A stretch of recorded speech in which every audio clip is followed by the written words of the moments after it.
So amidst all the somewhat chaos that is the Dark Knight's death metal tie-ins, the weakest one might honestly be its most ambitious one, which is the Justice League tie-in Doom Metal.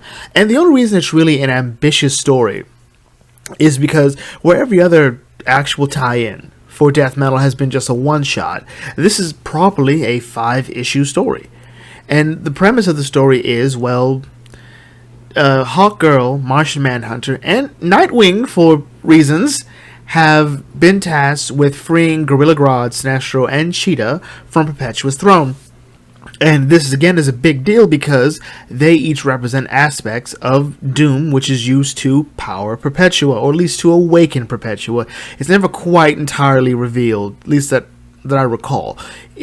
Their mission is part of a, what was it? Let's see, about a 4-pronged move, with the Trinity going to the Crisis events to get Crisis energy. The Flash is getting to the Mobius chair, and the Green Lantern Corps, and probably everybody else that can fly, destroying the antennas that provide power to Perpetua as well. And what ensues is mostly a story told from Dick Grayson's perspective. Not Rick Grayson. This also confirms that the Rick Grayson's plot is over, thank heavens, and if this didn't confirm it, Joker War did. It's done. Thank heavens it's done. And it's an interesting story just because of everything going on. Like, we see Lex Luthor, Detective Chimp is there, Cyborg and Starfire are there. We see one of the Dark Knights, one of the Batman Who Laughs greatest soldiers, which is the Mindhunter, a Bruce Wayne that has injected himself with Martian DNA. We go to a Valley of Sorrows, which is really frightening. There's an interesting view on sort of how hopeless this seems, which has always sort of been a testament to this story. Like, it always feels hopeless because even the Justice League hasn't quite been the same, and Dick Grayson makes note of that. Like, they're not the same as they used to be. They're not as hopeful and optimistic as they see. Like, they're hiding something. But even that doesn't get Dick down because Dick knows the nature of the Justice League, because he's seen them for the longest time, from when he was snuck in to see them at the Hall of Justice, from when Bruce took them properly to be introduced to Dick as Robin, and he even flat out told Robin, one day you're going to lead the Justice League, with that much confidence. So he's seen them, he knows them, they trust him. Hell, the persona of Nightwing is in part inspired by a Kryptonian story he heard from Superman. So where does this story fall apart? Well, it doesn't really fall apart in how it's told and what happens. The problem is how it falls in line with everything else. So as this story was happening, about, I want to say, maybe 3 to 4 issues in to its story, as they try to reach the throne, and everywhere else, their stories have already been finished. The Green Lantern Corps has successfully destroyed the last of the antenna. Wally West has sat upon the Mobius chair, and more importantly, Superman, Batman, and Wonder Woman were able to get the Crisis energy into the Mobius chair, just for us all to find out that the Darkest Knight, aka the Batman Who Laughs, in the body of a Dr. Manhattan, yeah, it's weird, of Bat-Manhattan, he tinkered with the chair so already has the powers. In other words, the mission's already screwed, so it's hard to really get invested once you realize, oh hey, this is happening a lot quicker than this Doom Metal story.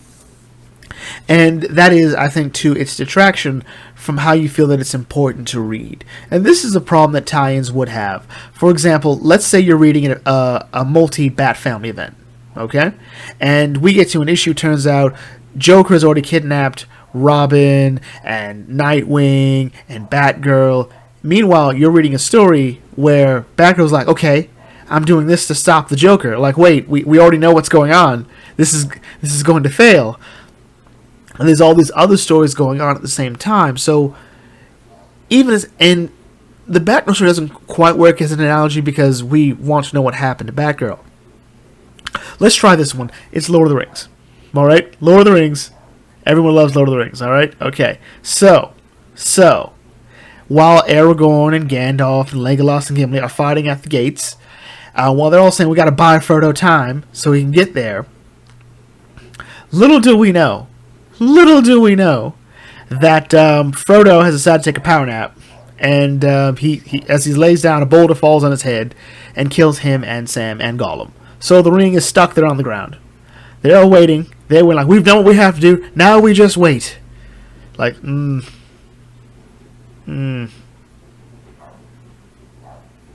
yeah, that's sort of how that feels. Which is a bit of a shame, because there are some great character moments. Detective Chimp finding his sense of hope. Martian Manhunter's battle with the Mind Hunter was great. Lex trying to prove to people that he can be trusted, that it's not over yet. Even to people like Grodd and Sinestro and Cheetah, who he betrayed. You know, it's great. It has some funny moments. There's some great moments with Starfire, Cyborg, and Nightwing. That's great. A little mention of Jarro, because Jarro was best Robin. It's all really great stuff. So if you want to read something that in hindsight went on too long, but that's its only crime, and was also sort of lacking in the emotional power of, say, the Flash story of Speed Metal, I would say this is for you. I think this is still worth reading. Just worth reading in real time.